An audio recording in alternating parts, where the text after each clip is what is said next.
Hello everyone, my name is Abhishek. और जैसा कि आप सभी को पता है कि आज से जीएस की क्लासेस फिर से स्टार्ट हो रही हैं।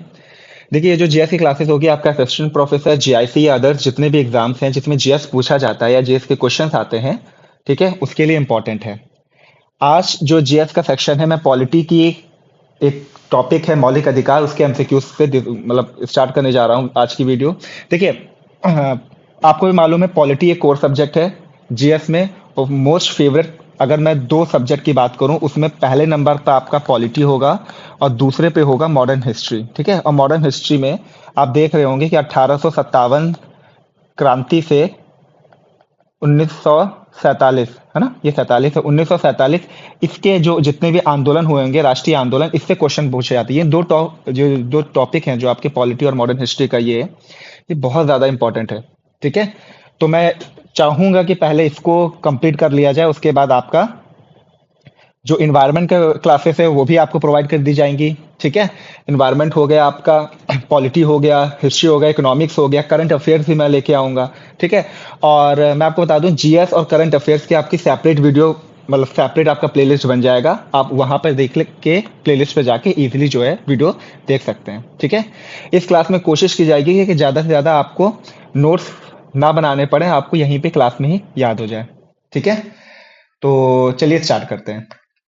देखिए, हम लोग मौलिक अधिकार के बारे में पढ़ रहे हैं। ठीक है, आपको मालूम है पॉलिटी का एक मोस्ट फेवरेट अगर टॉपिक बोले तो उनमें से एक है ये मौलिक अधिकार। ठीक है, उसके बारे में सबसे पहले मैं मौलिक अधिकार के बारे में आपको कुछ बता देता हूं। ठीक है, मौलिक अधिकार को मूल अधिकार भी बोलते हैं, ये आपको पता है। ठीक है, सबसे पहले इससे संबंधित आपको एक आपने नाम सुना होगा, नेहरू रिपोर्ट का।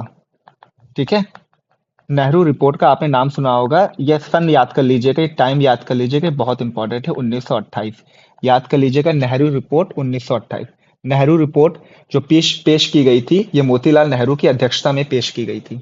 ठीक है, अब देखिए, इसमें सबसे पहले मूल अधिकारों को भारतीय संविधान में प्रस्तुत करने की बात की गई थी।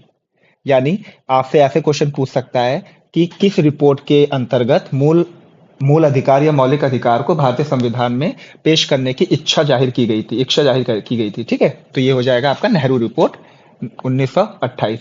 ठीक, अब हम लोग जो मौलिक अधिकार की बात कर रहे हैं, देखिए इसका क्या है, इससे भाग पूछा जाता है, ये कौन से भाग में इसका वर्णन है। भाग को हम लोग पार्ट भी बोलते हैं ना, तो ये पार्ट 3 यानी भाग 3 में मौलिक अधिकार का वर्णन है, या मौलिक अधिकार भाग 3 से संबंधित है। ठीक, इसमें आर्टिकल यानी अनुच्छेद की अगर हम लोग बात करते हैं, तो मौलिक अधिकार से संबंधित जो अनुच्छेद है वो 12 से 35 होगा। ठीक है, एक मिनट, तो ये 12 से हो जाएगा 35। ठीक, डायरेक्ट क्वेश्चन कभी कभी ऐसे आता है कि मौलिक अधिकार से संबंधित कौन कौन से तथ्य हैं, तो पहला आपको दे दिया जाएगा, जो पहला स्टेटमेंट होगा वो भाग से रिलेटेड होगा। दूसरा होगा आर्टिकल्स पूछ लेगा, आपको लगाना होगा दोनों में से कौन सा सही है। ठीक है, ये देखिए काफी इजी पड़ता है, लेकिन जब हम लोग एग्जाम की प्रिपरेशन कर रहे होते हैं, एग्जाम का इतना प्रेशर होता है उस टाइम पर कि हम छोटी छोटी चीजें भी भूल जाते हैं। तो आपको ये ध्यान रखना है, आर्टिकल ध्यान रखना है स्पेशली, और भाग 3 में मौलिक अधिकार का वर्णन है, आपको ये ध्यान रखना है। ठीक है, ये इंपॉर्टेंट हो जाएगा। देखिए, एक नॉर्मल क्वेश्चन आता है, बहुत इंपॉर्टेंट है, कि मौलिक अधिकार को क्या कहा जाता है। ठीक है, मौलिक अधिकार को देखिए भारत का अधिकार पत्र भी बोला जाता है, भारत का अधिकार पत्र। ठीक है, इसको कहीं कहीं पर मैग्ना कार्टा भी बोलते हैं। ठीक है, कार्टा मैग्ना कार्टा भी बोलते हैं। ठीक, तो मैग्ना कार्टा आप जहां भी नाम देखोगे, आप मौलिक अधिकार तुरंत आप लगा लीजिएगा कि इससे संबंधित है, इसको कहा जाता है। ठीक है, या भारत का अधिकार पत्र भी बोला है। अधिकार पत्र मतलब क्या हो गया कि ये कुछ कुछ अधिकार हम हमारी जो संविधान है, ये भारत के नागरिक को प्रोवाइड कराती है, इस वजह से इसको भारत का अधिकार पत्र भी बोला जाता है। ठीक, अब देखिए क्वेश्चन यहाँ पे ये आता है कि मौलिक अधिकार को कौन से देश के संविधान से जो है ये प्रेरित है। ठीक है, तो इसका क्वेश्चन होगा आपका अमेरिका या यूएसए। ठीक है, अमेरिका या यूएसए। इसको याद कैसे करोगे आप लोग। ठीक है, अभी तो आपको समझ में आ रहा है क्योंकि एक ही टॉपिक है। जब बहुत सारे आप पढ़ने लगोगे ना, डीपीएसपी भी पढ़ लोगे, राष्ट्रपति के बारे में भी, राष्ट्रपति का जो और सुप्रीम कोर्ट के बारे में, तो आप देखोगे ना कि आप भूल जाओगे कि कौन से देश के संविधान से लिया गया है या प्रेरित है। ठीक है। तो देखिए यूएसए को याद करने की ट्रिक कैसे है, देखिए यूएसए आपको मालूम है कि विकसित कंट्री है, सबसे बड़ी कंट्री यही मानी जाती है यूएसए। ठीक। यूएसए क्या करता है कि उससे नीचे सारी कंट्री है, इसमें इंडिया भी आएगा, वो यूएसए से नीचे मानी जाती है। तो यूएसए हर एक कंट्री पर क्या रखता है, अपना अधिकार समझता है, ऑर्डर देता है, अधिकार समझता है। आप ऐसे याद कर सकते हो। तो ऑर्डर या अधिकार कौन देता है या कौन समझता है, तो हम लोग को मालूम है यूएसए या संयुक्त राष्ट्र अमेरिका। ठीक है, आप ऐसे याद कर सकते हो, छोटी छोटी ट्रिक बना सकते हो। ठीक। देखिए क्वेश्चन यहाँ पे एक और एक ऐसे आएगा, मतलब पूछा जा सकता है कि स्टार्टिंग में जब संविधान बना था या मूल संविधान की हम लोग बात करते हैं, तो उसमें कितने मौलिक अधिकार थे। ठीक है, तो अब नोट कर लीजिएगा कि मूल संविधान जब बना था उसमें 7 मौलिक अधिकार थे। ठीक। क्वेश्चन ये भी आ सकता है कि प्रेजेंट टाइम में मौलिक अधिकारों की संख्या कितनी है, तो प्रेजेंट टाइम में वर्तमान में मौलिक अधिकार 6 हम लोग को प्रोवाइड किए गए हैं। यानी प्रेजेंट टाइम में 6 मौलिक अधिकार है। जब संविधान बना था, संविधान जब आया था, तब मौलिक अधिकारों की संख्या 7 थी, यानी एक गायब हुआ था। ये आपको आगे जो क्वेश्चन लगाएंगे ना, आपको पता चल जाएगा वो कौन सा था। ठीक है, चलिए अब थोड़ा सा एक्सप्लेन करते हैं इसको, कौन कौन से ये 6 टाइप के। देखिए मैंने पहले से लिखा है कि 6 टाइप के ये मौलिक अधिकार हैं। ठीक। पहला है समानता का अधिकार, दूसरा है स्वतंत्रता का अधिकार, थर्ड है शोषण के विरुद्ध अधिकार, धार्मिक स्वतंत्रता का अधिकार, फिफ्थ है संस्कृति एवं शिक्षा संबंधी अधिकार, सिक्स है संवैधानिक उपचारों का अधिकार। One of the most important अधिकार है, ये मैं आपको बता दूंगा आगे जाके क्वेश्चन में। देखिए थोड़ा सा मैं ओवरव्यू दे रहा हूं ताकि आपका रिवाइज हो जाए। आई नो आपने पढ़ रखा होगा, लेकिन आपको थोड़ा सा जो है रिवाइज भी हो जाएगा। देखिए याद करने का तरीका कैसा है देखिए एक फेमस ट्रिक है, आप एक जगह लिख लीजिए ई प्लस, ऐसे मैं बता रहा हूं। देखिए आप पहले लिखिए ई प्लस, उसके बाद एक गैप छोड़ दीजिए, फिर लिखिए ई माइनस, फिर एक गैप छोड़ दीजिए, उसके बाद फिर से लिखिए ई प्लस। ठीक है, E plus E minus E plus फिर से आ जाएगा। ठीक है, अब जो आपने गैप छोड़ा है उसमें एक में लिख दीजिए आप एफ, दूसरे में लिख लिए एफ आर, और थर्ड में आर लिख दीजिए। इजी है ना। पहले हम लोग अल्टरनेट क्रम में लिखेंगे ई प्लस, फिर ई माइनस, फिर ई प्लस, और बीच में हम लोग लिखेंगे एफ, फिर लिखेंगे एफ आर, और इसमें लिखेंगे आर। टोटल 6 हो गए। संबंधित क्या है मैं आपको बता रहा हूं। देखिए देखिए यहाँ पे हिंदी मीडियम के छात्र हैं, आप सभी को पता है, लेकिन मैं आपको बता रहा हूँ याद करने का तरीका। ये ऐसा कोई टफ नहीं है, इजीली याद हो जाएगा। देखिए समानता का अधिकार मतलब राइट टू इक्वालिटी, राइट है, इक्वालिटी यानी पॉजिटिविटी की बात हो रही है, इसलिए ई प्लस लगाया हुआ है।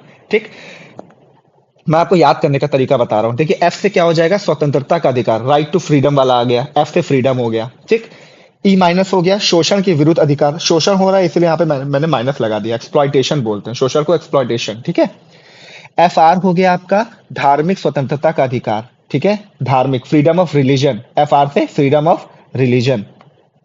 ठीक है, फ्रीडम किसका, रिलीजन का। ठीक है, फिर से जो ई प्लस है आपका, ये जो ई प्लस है ये आपका संस्कृति और शिक्षा संबंधी अधिकार है, तो आप एजुकेशन से समझ सकते हो, इसलिए ई प्लस हो गया। और जो लास्ट है आर, वो आपका है संवैधानिक उपचारों का अधिकार, जो रेमेडी से संबंधित है। उपचार मतलब रेमेडी से संबंधित। ठीक है, तो फिर से एक बार देख लो, पहले आप ई प्लस लिखोगे, एक गैप छोड़ के फिर आप क्या लिखोगे, ई माइनस, फिर एक गैप छोड़ा, फिर आप लिखोगे ई प्लस, यहाँ पे लिखोगे आप एफ, फिर लिखोगे एफ आर, फिर लिखोगे आर। ठीक, ऐसे हो गया ना। अब देखिए मैं इससे संबंधित मैं आपको वो बता देता हूं कि कौन कौन से अनुच्छेद है। देखिए अनुच्छेद डायरेक्ट पूछा जाता है, ये याद करना, आप इसको अपनाना चाहो तो अपनाओ, आपको जैसे याद करना है वैसे याद कर लो, मैं बस बता रहा हूँ। देखिए जो अनुच्छेद है सबसे पहले आपको ऐसे याद करना है, एक ट्रिक मैं बता देता हूँ। आप पहले लिखिए 5, इसी के आगे 5 4 हो गया आपका, फिर 2 4 2 1, ऐसे 5 4 2 4 2 1। याद करने का तरीका फिर से बोलिए एक बार, 5 4 2 4 2 1। 5 है, देखिए आर्टिकल 14 से 18, ये जो 4 आर्टिकल है 19 से 22, 2 है 23 से 24, 25 से 28, फिर से 4 आ गया। ठीक है, और फिर ये आपका 29 से 30 2 आर्टिकल, और 32 में 1 है। ठीक है, डायरेक्ट क्वेश्चन आता है कि समानता का अधिकार से संबंधित कितने आर्टिकल्स हैं, कौन कौन से आर्टिकल्स हैं, तो कितने में आप 5 लिख दोगे, कौन कौन से हैं, तो 14 से 18। देखिए आपको अभी लग रहा होगा, अगर फिर से आप रिवाइंड करके वीडियो देखिएगा तो हो सकता है आपको याद हो जाए, या जैसा भी आपको सही लगता है कि आप वैसे अपनाइएगा याद करने का तरीका। ठीक है, चलिए डायरेक्ट हम लोग अब एमसीक्यूज को डिस्कस करते हैं। देखिए पहला है क्वेश्चन, पहले क्वेश्चन में कहता है भारत के संविधान के निम्नलिखित में से कौन सा अनुच्छेद समानता के अधिकार को दर्शाता है। सबसे पहले वाला था, मैंने ई प्लस बताया था आपको, राइट टू इक्वालिटी, समानता का अधिकार। मैंने आपको 5 आर्टिकल्स बताए थे कि इसमें 5 आर्टिकल का डिस्कशन किया गया है। आर्टिकल हैं 14 से लेकर 18, ठीक है। तो पूरे 5 आर्टिकल हो गए आपके, ठीक। तो 14 से लेकर 18 हो गया समानता का अधिकार, ऑप्शन नंबर ए। आप एक बार, जैसे मैंने कहा, आप याद करके देखिएगा, मूल अधिकार से संबंधित जितने भी क्वेश्चन आएंगे आपके बिल्कुल नहीं फंसने वाले, ठीक है। एक आध को छोड़ के, क्योंकि थोड़ा सा डीप है। आर्टिकल 19 थोड़ा सा टफ पड़ता है ना। चलिए, सेकंड क्वेश्चन है, भारत के संविधान का कौन सा अनुच्छेद कानूनों के समान संरक्षण या कानून के समक्ष समानता को दिखाता है? ठीक, कानून के समान जो समानता है, जिसको हम लोग विधि के समक्ष समानता भी बोलते हैं। कानून की जगह अगर विधि भी होगा तब भी आपका यही आंसर होगा, ठीक है। समझ लीजिएगा, ये आर्टिकल 14 के बारे में, ठीक। और ये आता किसके अंतर्गत है? ये समानता के अधिकार के अंतर्गत आता है, समानता के अधिकार के अंतर्गत आता है, ठीक है, आर्टिकल 14। तो ऑप्शन नंबर, मतलब क्वेश्चन नंबर सेकंड का ऑप्शन नंबर सी जो है वो राइट आंसर होगा, ठीक है। नेक्स्ट क्वेश्चन है, भारत के संविधान के किस अनुच्छेद में धर्म, नस्ल, जाति, लिंग या जन्म स्थान के आधार पर भेदभाव के निषेध का विवरण दिया गया है? देखिए, ये जो आर्टिकल है, पहले बात तो मैं इसका राइट आंसर मैं आपको बता दूं कि आप करोगे कैसे। देखिए, ये जो है धर्म, जाति, नस्ल, लिंग, जन्म स्थान, भेदभाव का निषेध है, ये आप सभी को पता है कि ये डिस्कशन किसके बारे में हो रहा है। ये आपको पता चल रहा है कि ये मौलिक अधिकार के बारे में डिस्कशन हो रहा है। मौलिक अधिकार आपको पता है आर्टिकल 12 से लेके 35 के अंतर्गत ही हम लोगों को पढ़ाया गया है, ठीक। अब देखिए, इसमें तो ऑप्शन है, अगर पेपर थोड़ा सा टफ बनाएंगे तो ये ऑप्शन आपको ऐसे देगा, लेकिन अगर थोड़ा सा इजी आपको पेपर का करना होगा, ये आर्टिकल आपको अब बता देगा, ये 47 दे देगा, 48 दे देगा, 125 दे देगा और एक आपको 15 दे देगा। तो आप लगा सकते हो। एक तरीका मैं बता रहा हूँ कि एलिमिनेट कैसे कर सकते हो। तो आपको मालूम है 12 से 35 के अंतर्गत ही होना है, तो ये 3 जो कैंसिल हो जाएंगे, ठीक है। ये मैं तब बता रहा हूँ जब पेपर जो है आपका थोड़ा सा ईजी आएगा। ठीक है। अब देखिए, जैसे अभी इस क्वेश्चन को लेके चलते हैं। धर्म, नस्ल, जाति, लिंग या जन्म स्थान के आधार पर भेदभाव कोई भी नहीं कर सकता। ये हमारा संविधान बोल रहा है कि कोई भी धर्म का होगा वो भेदभाव नहीं कर सकता। नस्ल का होगा, कास्ट उसकी कोई भी होगा, भेदभाव नहीं कर सकता। स्त्री है, पुरुष है या ट्रांसजेंडर है, वो भेदभाव नहीं कर सकता, यानी लिंग के आधार पर भी भेदभाव नहीं कर सकता, जन्म स्थान के आधार पर भी भेदभाव नहीं कर सकता। इसका वर्णन है आर्टिकल 15, आर्टिकल 15, ठीक है। आर्टिकल 15 में धर्म, नस्ल, जाति, लिंग या जन्म स्थान के आधार पर भेदभाव के निषेध का वर्णन किया गया है। तो क्वेश्चन जो थर्ड होगा इसका हो जाएगा option number C. Next question है, नौकरियों तथा शैक्षणिक संस्थाओं में समाज के कमजोर वर्ग के लिए आरक्षण उपलब्ध कराने के लिए केंद्र सरकार को संविधान का कौन सा अनुच्छेद अधिकार प्राप्त है? देखिए, ये आप इंपॉर्टेंट लगा दीजिएगा। ये क्यों इंपॉर्टेंट है? देखिए, अभी रिसेंटली आपको मालूम है ओबीसी के लिए संशोधन वाला जो आया था, ठीक है। जब मैं अभी कॉन्स्टिट्यूशन अमेंडमेंट पढ़ाऊंगा, यानी संविधान संशोधन पढ़ाऊंगा, तो मैं आपको बता दूंगा, ठीक। और अभी देखिए, जितनी भी पॉलिटिकल पार्टी चुनाव लड़ रही है, उसमें आरक्षण का मुद्दा बहुत ज्यादा जो है वो शोर मच रहा है आरक्षण के ऊपर भी, ठीक है। तो ये थोड़ा सा क्वेश्चन इंपॉर्टेंट हो सकता है। देखिए, नौकरियों तथा शैक्षणिक संस्थाओं में समाज के कमजोर वर्ग के लिए आरक्षण उपलब्ध कराने की बात हो रही है, ठीक। मैं आपको बता देता हूं कि पहले इसका तो आंसर आप लिख लीजिए, 16 है। ठीक है, 16, अनुच्छेद 16। इसके अलावा आपको दो और याद करना है, 15 का 4 और 16 का 4। देखिए, इसमें क्या है, जो 15 का 4 है, यानी 15 का जो 4 है वो आर्टिकल है, एक है ओबीसी और एससी, इन दोनों के लिए विशेष प्रावधान का उल्लेख है। इसमें विशेष प्रावधान का उल्लेख है, ठीक है। किसमें? आर्टिकल 15 का 4, ठीक है। अब 16 के 4 में ये एसटी से संबंधित है, एसटी के लिए विशेष प्रावधान का उल्लेख है। ठीक है। अगर नौकरी की बात आ जाए तो ये 16 है। कुछ भी आप याद कर सकते हो, 16 से याद कर सकते हो या 16 से। 16 में आ रहा है, सिक आ रहा है, ठीक है। बीमार इंसान कब होगा? कमजोर वर्ग जब मतलब बीमार होता है तो कमजोर हो जाता है, इसीलिए कमजोर वर्ग आप दिखा सकते हो, है ना। आप ऐसे याद कर सकते हो। तो ये थोड़ा सा तरीका है, कोई भी तरीके से आप याद कर सकते हो। एक मिनट में कलर चेंज कर देता हूं। चलिए, नेक्स्ट क्वेश्चन है 5th, जिसमें बोला है भारतीय संविधान के किस अनुच्छेद के अंतर्गत भाषण एवं अभिव्यक्ति की स्वतंत्रता के अधिकार की गारंटी दी गई है? यानी भाषण और अभिव्यक्ति की स्वतंत्रता के अधिकार की गारंटी, ये भी आपका इंपॉर्टेंट क्वेश्चन है। देखिए, ये आपके स्वतंत्रता के अधिकार के अंतर्गत आता है, ठीक है, स्वतंत्रता के अधिकार के अंतर्गत आता है। अब मैंने राइट टू फ्रीडम वाला आपको बताया था ऊपर, देखिए स्वतंत्रता का अधिकार, यानी ये जो भी आंसर आएगा ये 19 से 22 के बीच में ही होगा इसका आंसर। मैं इसीलिए बोला था याद करने का तरीका है। ऑप्शन टफ होगा तो ऐसे ही आएगा, इजी आएगा तो ऑप्शन आपको इधर उधर कर दिया जाएगा। ठीक, इसका देखिए जो राइट आंसर है ये है 19। 19 के अंतर्गत भाषण या अभिव्यक्ति की स्वतंत्रता की गारंटी दी गई है। ठीक है, और अगर ये बात करें स्वतंत्रता का अधिकार, इससे आर्टिकल संबंधित है 19 टू 22। ठीक है, तो ऑप्शन नंबर ए इसका राइट आंसर हो जाएगा। नेक्स्ट क्वेश्चन कहता है, नेक्स्ट क्वेश्चन है भारतीय संविधान के किस अनुच्छेद में प्रेस की स्वतंत्रता दी गई है। ठीक है, प्रेस की स्वतंत्रता के बारे में कौन सा आर्टिकल बताता है। तो ये भी आपका स्वतंत्रता की बात है, यानी ये भी आपका 19 से 22 के बीच में होगा। इसको पहले कैंसिल कर दीजिए, समानता का अधिकार है, ये 25 हो नहीं सकता।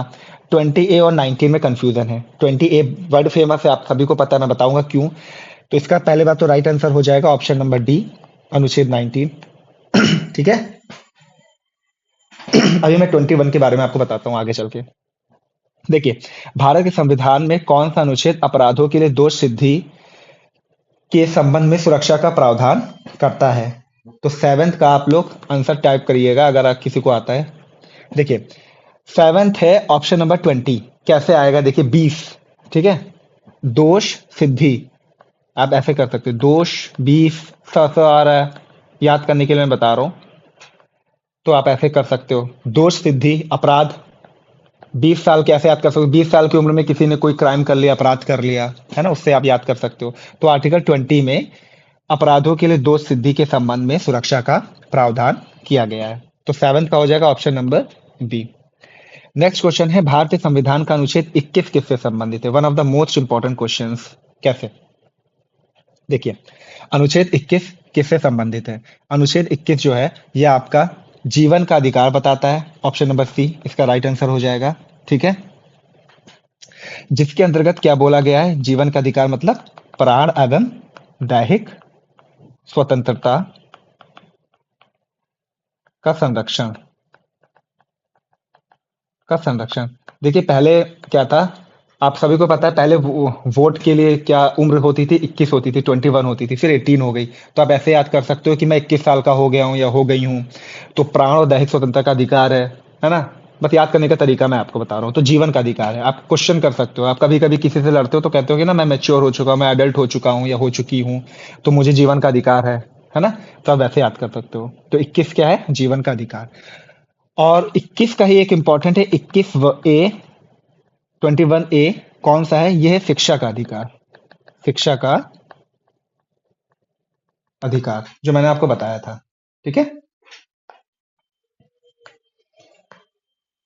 चलिए 9th क्वेश्चन है, भारतीय संविधान का कौन सा अनुच्छेद 6 से 14 वर्ष की आयु के सभी बच्चों के लिए निशुल्क एवं अनिवार्य शिक्षा के अधिकार से संबंधित है। इसका देखिए राइट आंसर क्या हो जाएगा, मैंने शिक्षा का अधिकार आपको पहले बता दिया है, अनुच्छेद 20A, सॉरी 21A हो जाएगा। ठीक है, ये देखिए बहुत ज्यादा क्वेश्चन पूछा है। देखिए ये इंक्लूड कब किया गया था, ये संविधान का संशोधन हुआ था, 86वां संविधान का संशोधन हुआ था जो 2002 में हुआ था। ठीक है, उसमें इस आर्टिकल को ऐड किया गया और ये कहा गया कि 6 से 14 वर्ष के सभी जो आयु वर्ग के बच्चे होंगे उनको निःशुल्क शिक्षा प्रोवाइड की जाएगी और ये कंपलसरी होगा, ये अनिवार्य होगा। ठीक है, तो इसका हो जाएगा अनुच्छेद बी। नेक्स्ट क्वेश्चन है, संविधान का निम्नलिखित में से कौन सा अनुच्छेद किसी व्यक्ति को अपने पसंद के वकील से परामर्श लेने का अधिकार देता है। ठीक, ये भी बहुत इंपॉर्टेंट क्वेश्चन है। इसका हो जाएगा answer option number 22, sorry option number C, अनुच्छेद 22। कैसे, देखिए संविधान का निम्नलिखित में से जो अनुच्छेद 22 है ये हक देता है, ये अधिकार देता है कि व्यक्ति को अपने पसंद के वकील से परामर्श लेने का अधिकार है। अब ये हुआ कैसे, देखिए संविधान आपको मालूम है कानून के समक्ष जो है समानता, विधि के समक्ष समानता प्रोवाइड करता है सबको। ठीक, देखिए जब किसी को अरेस्ट किया जाता है या गिरफ्तार किया जाता है किसी भी एक व्यक्ति को, सपोज करिए ये राम नाम का कोई व्यक्ति है, उसको अरेस्ट किया गया, तो उसके पास देखिए 3 अधिकार है, ये भारतीय संविधान जो है प्रोवाइड करता है उसको। पहले बात तो होता क्या है, तीन अधिकार की बात करें, तीन चीजें ऐसी हैं जो करनी चाहिए, अगर ऐसी चीजें नहीं होती तो आप आवाज उठा सकते हो। क्या था? पहले बात तो अगर अरेस्ट करने के लिए पुलिस आ रही है तो पुलिस को ये जो राम है, राम को ये बताना होगा कि वो अरेस्ट किस वजह से कर रही है, वजह क्या है। ऐसा नहीं है कि कोई भी किसी को बिना बात को उठा ले जाए घर से या कहीं से भी, ठीक है। तो पहले बात तो कारण से अवगत कराना होगा। क्या कराना होगा? कारण से अवगत कराना होगा कि किस कारण से आप जो अरेस्ट कर रहे हो, ठीक है। दूसरी चीज है कि 24 घंटे के अंदर मजिस्ट्रेट के सामने पेश करना होगा। 24 घंटे के अंदर मजिस्ट्रेट के सामने पेश करना होगा। ये राम अरेस्ट हो गया, अब पुलिस लेके आ गई उसको थाने पे, ठीक है। तो उस ये पुलिस को है कि 24 घंटे के अंदर मजिस्ट्रेट के सामने उसको पेश करना होगा, ठीक है। अब अगर मान लीजिए सैटरडे को करता है तो संडे फंस रहा है, उसकी दिक्कत नहीं है, लेकिन अगर वर्किंग डेज चल रहा है उसमें 24 घंटे के अंदर करना पड़ेगा, ठीक है। नेक्स्ट है जिसके बारे में आर्टिकल 22 कहता है कि जो ये व्यक्ति है, जो विक्टिम है या जो राम है, उसको अपने पसंद के विधि जो या वकील है, ठीक है, उससे परामर्श लेने का पूरा अधिकार है, ठीक है। तो यही है, मैं आर्टिकल 22 में इसका वर्णन किया गया, ठीक है। तो ये तीन आपको चीजें पता चल गई, कौन कौन से अधिकार है। पहले बात तो कारण से अवगत किया जाएगा, फिर नेक्स्ट है मजिस्ट्रेट के सामने जो है इसको पेश किया जाएगा 24 घंटे के अंदर, और आर्टिकल 22 के अकॉर्डिंग अपने पसंद के वकील से परामर्श लेने का भी उसका अधिकार है, वो रोक नहीं सकता पुलिस वाला आपको, ठीक है। नेक्स्ट क्वेश्चन है, निम्न में से कौन सा सुमेलित नहीं है? समता का अधिकार, ई प्लस आपको मालूम है 14 से 18 था, ठीक है। शोषण के विरुद्ध एक्सप्लॉइटेशन का था, फिर मैंने क्या कहा था, आप पहले ई प्लस लिखोगे, एक गैप करोगे, फिर आप लिखोगे ई माइनस, ठीक है। तो ये आर्टिकल आपका किससे संबंधित है? ऐसा है क्या? बिल्कुल नहीं, ठीक है। फिर देखिए, धर्म की स्वतंत्रता का अधिकार 29 से 30, बिल्कुल सही है। संपत्ति का अधिकार अनुच्छेद 31, बिल्कुल सही है। देखिए, शोषण के विरुद्ध अधिकार आपका क्या बोल रहा है? एक मिनट, एक minute, minute, sorry sorry sorry, देखिए सॉरी, एक मिनट, एक मिनट। हाँ, देखिए, कौन सा सुमेलित नहीं है? समता का अधिकार, ये बिल्कुल सही है, ठीक है। शोषण के विरुद्ध अधिकार, थोड़ा सा कंफ्यूजन हो गया, ये देखिए, एक्सप्लॉइटेशन, शोषण के विरुद्ध 23-24 ई माइनस, ठीक है। तो ये आपका सही है।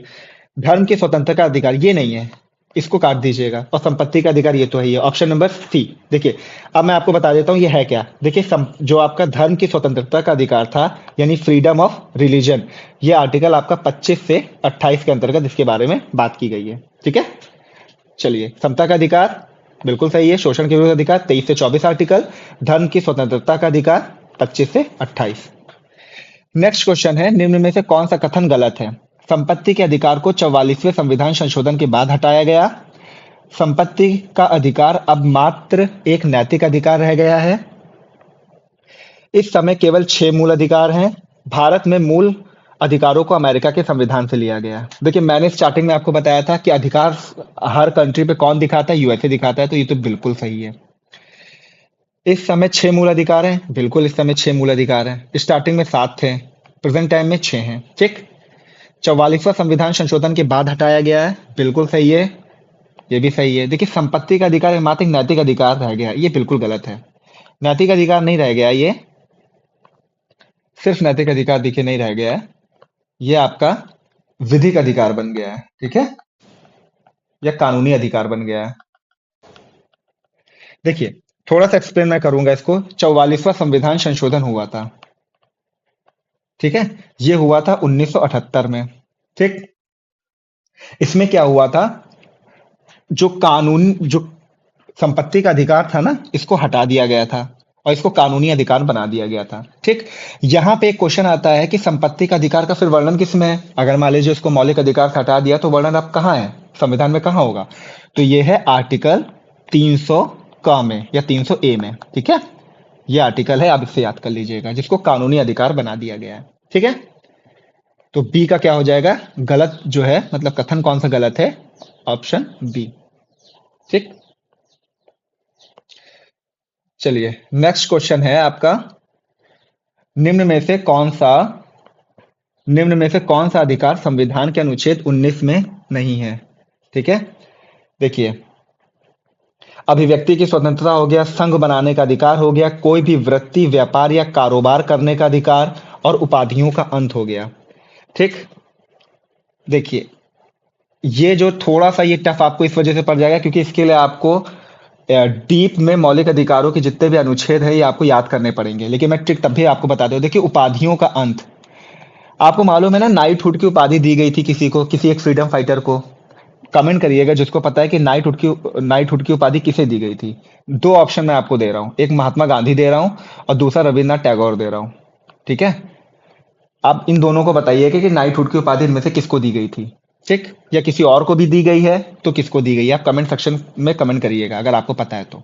ठीक, तो नाइट आपको समझ में आ रहा है ना, नाइट, नाइट ट से आ रहा है 18, 18 नाइट, 18 नाइट, तो आर्टिकल 18 आप याद कर सकते हो।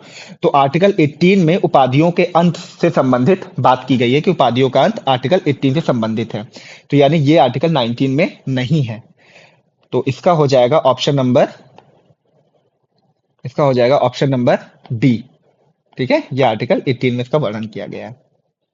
ठीक है, चलिए, नेक्स्ट क्वेश्चन है, निम्न में से कौन सा कार्य अनुच्छेद 17 के अंतर्गत छुआछूत माना जाता है। ठीक, ये थोड़ा सा इजी है। देखिए, धार्मिक, दार्शनिक आधार पर छुआछूत को सही ठहराना, किसी व्यक्ति को समान बिक्री या सेवाएं देने से रोकना, किसी व्यक्ति को सार्वजनिक स्थल पर प्रवेश से रोकना, या उपयुक्त सभी। तो इसका इजीली दिख रहा है कि ऑप्शन नंबर डी इसका राइट आंसर होगा। कैसे, देखिए, निम्न में से कौन सा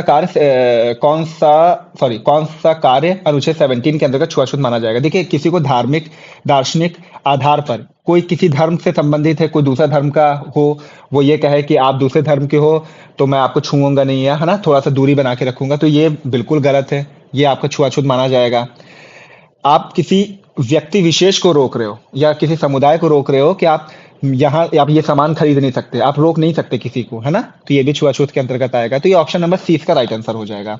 आप किसी भी सार्वजनिक प्लेस में किसी को नहीं रोक सकते। ठीक है, चलिए, नेक्स्ट क्वेश्चन है, शिक्षा का अधिकार किस उम्र के बच्चों के लिए बनाया गया। मैंने आपको बताया था किस उम्र के लिए बच्चों के लिए बनाया गया था, तो ये 16 से 14 उम्र के बच्चों के लिए बनाया गया था। 16 से 14 उम्र के बच्चों के लिए बनाया गया था। ठीक है, तो इसका हो जाएगा option number be the right answer. ठीक, नेक्स्ट क्वेश्चन है, निम्न में से कौन सा कथन असत्य है। अनुच्छेद 21 का संबंध शिक्षा के अधिकार से है। शिक्षा का अधिकार अधिनियम को 2008 में संसद ने पास किया। इसमें 6 से 14 वर्ष के बच्चों को मुफ्त शिक्षा प्रदान की गई। शिक्षा का अधिकार अधिनियम 86वें संविधान संशोधन द्वारा पास किया गया। देखिए, कुछ क्वेश्चन ऐसे होते हैं जिसको आपको एलिमिनेशन मेथड के थ्रू करना पड़ता है। आपको मालूम है, शिक्षा का अधिकार मैंने आपको बताया है कि ये 21 का के अंतर्गत इसका वर्णन है, जिसमें वर्ष है 6 से 14 आयु के बच्चों। तो आपका सी और ए तो सही है। ठीक, अब डी देखिए, मैंने ये भी बताया था 86वां संविधान संशोधन, 86वां संविधान संशोधन 2000 जो 2 में हुआ था वो भी इससे संबंधित है। ठीक है, तो ऑप्शन नंबर आपका ये गलत है। शिक्षा का अधिकार अधिनियम को 2008 में संसद ने पास किया, ये गलत है। ठीक है, असत्य ही हम लोग को चुनना था। नेक्स्ट क्वेश्चन कहता है, निम्न में से कौन से मूल अधिकार राष्ट्रीय आपातकाल के दौरान स्वतः समाप्त नहीं होते। One of the most important question. देखिए, मान लीजिए राष्ट्रीय आपातकाल लगा, ठीक है, तो इसमें से कौन से अनुच्छेद जो है समाप्त नहीं होंगे। तो सबसे पहले तो देखिए, इसका राइट आंसर है ऑप्शन नंबर सी। अनुच्छेद है आपका आर्टिकल 20 और 21, ये आपका, ये समाप्त नहीं हो सकते। और जितने भी आपके मौलिक अधिकार हैं सबको समाप्त कर दिया जाएगा। जब भी आपातकाल लगेगा आप कोई भी मौलिक अधिकार का फायदा नहीं उठा पाएंगे। आप पुलिस में ये नहीं कह सकते कि ये मौलिक अधिकार हमको संविधान प्रोवाइड करता है। कब? जब राष्ट्रीय आपातकाल घोषित है, सिवाय दो के, अनुच्छेद 20 और अनुच्छेद 21 के। ठीक, अब मैं बता देता हूं 20 में क्या है। देखिए, 20 ये कहता है अपराधों के लिए दोष सिद्धि। ठीक है, नेक्स्ट है आपका जो 21 होता है, 21 तो मैंने आपको अभी बताया था, प्राण एवं दैहिक स्वतंत्रता, प्राण एवं दैहिक स्वतंत्रता। ठीक है, तो आपका जो आर्टिकल 20 और 21, ठीक, ये जो है आपातकाल के दौरान समाप्त नहीं होगा। नेक्स्ट क्वेश्चन है, अनुच्छेद 25 का संबंध किससे है? अनुच्छेद 25 का संबंध किससे है? धर्म की वृद्धि के लिए प्रयास की स्वतंत्रता, किसी धर्म को प्रचारित करने हेतु कर में छूट, बालाश्रम एवं अवैध मानव व्यापार के विरुद्ध प्रतिषेध, प्राण एवं दैहिक स्वतंत्रता का संरक्षण, ये किससे संबंधित है? ठीक है, तो ये देखिए जो आपका इसका राइट आंसर हो जाएगा ऑप्शन नंबर ए, धर्म की वृद्धि के लिए प्रयास की स्वतंत्रता। देखिए अनुच्छेद 25 क्या कहता है कि कोई भी धर्म का प्रचार प्रसार कर सकता है। पहली बात तो प्रचार प्रसार कर सकता है, अपने धर्म से संबंधित है, जिसका जो भी धर्म का प्रचार करना चाहे वो कर सकता है। ठीक, इसका ये हो जाएगा। प्राण एवं दैहिक स्वतंत्रता अभी मैंने बताया आर्टिकल 21 से संबंधित है। ठीक है, बालाश्रम एवं अवैध व्यापार के विरुद्ध प्रतिषेध है, आर्टिकल 23 में इसका वर्णन किया गया है। ठीक है, किसी धर्म को प्रचारित करने के लिए कर में छूट है। ठीक है, तो ये आपका हो जाएगा 27। ठीक, कर में छूट आप याद कैसे कर सकते हो? कर में छूट है, 27% कर लग रहा है, ऐसे आप कर लगा सकते हो। ठीक है, तो इसका हो जाएगा 17 का option number A. Next question कहता है कि किस संशोधन द्वारा नागरिकों के मौलिक अधिकारों से संपत्ति का अधिकार हटाकर इसे मात्र एक कानूनी अधिकार बना दिया गया है? तो ये है 44वां संविधान संशोधन, ऑप्शन नंबर सी। मैंने आपको बताया था 44वां संविधान संशोधन कब हुआ था? 1978 में, जिसमें जो संपत्ति का अधिकार है इसको मौलिक अधिकार से हटाकर कानूनी अधिकार बना दिया गया था, जिसका वर्णन आर्टिकल 300A में किया गया है। ठीक है, इसका राइट आंसर हो जाएगा। आज का लास्ट क्वेश्चन है, भारत में मौलिक अधिकारों की रक्षा कौन करता है? ये आप इजी बता सकते हो, थोड़ा सा दिमाग आपको लगाना पड़ेगा। देखिए मान लीजिए आपके मौलिक अधिकारों का हनन हो रहा है किसी भी तरीके से, क्या आप राष्ट्रपति के पास जाओगे? आप जा पाओगे? आप खुद से सोचिए, आप जा पाओगे? आप लोकसभा जा पाओगे? रक्षा कौन करेगा? क्या लोकसभा करेगा? ये काम लोकसभा का है क्या देखने का, या विधानसभा का है? ठीक है, ये काम देखिए सर्वोच्च न्यायालय प्रोवाइड कराता है। सुप्रीम कोर्ट आपका मौलिक अधिकारों की रक्षा करता है। किसी का भी मौलिक अधिकारों का हनन हो रहा है वो अदालत में जा सकता है। ठीक है, तो क्वेश्चन नंबर 19 का हो जाएगा option number B, that is सर्वोच्च न्यायालय। ठीक है, तो आज की क्लास में सिर्फ इतना ही। नेक्स्ट जो क्लास होगी मैं आपको पहले बता देता हूं, ये होगी भारतीय राष्ट्रीय आंदोलन। ठीक है, जो आपका 1857 से 1947 के बीच के क्वेश्चंस होंगे, जो इससे रिलेटेड क्वेश्चन होंगे। देखिए ये सारे पार्ट्स में आएंगे, ऐसा नहीं है कि मौलिक अधिकार से आप क्वेश्चन नहीं आएगा, प्रैक्टिस के तौर पे मैं आपको बताते रहूंगा। ठीक है, और एट द एंड में मैं आपको एक क्वेश्चन पूछना चाहता हूं कि अगर आपको किसी पर्टिकुलर टॉपिक पे वीडियो चाहिए, लाइक एनवायरनमेंट का आपको किसी टॉपिक पे प्रैक्टिस चाहिए, मान लीजिए आपको कोई टफ टॉपिक लगता है, आपको उसकी प्रैक्टिस करनी है, ठीक है, या डीप आपको थ्योरेटिकल उसके बारे में जानना है, तो आप कमेंट करिए, मैं उसको सेपरेट वीडियो बनाकर आपको प्रोवाइड कर दूंगा। ठीक है, तब तक के लिए थैंक यू सो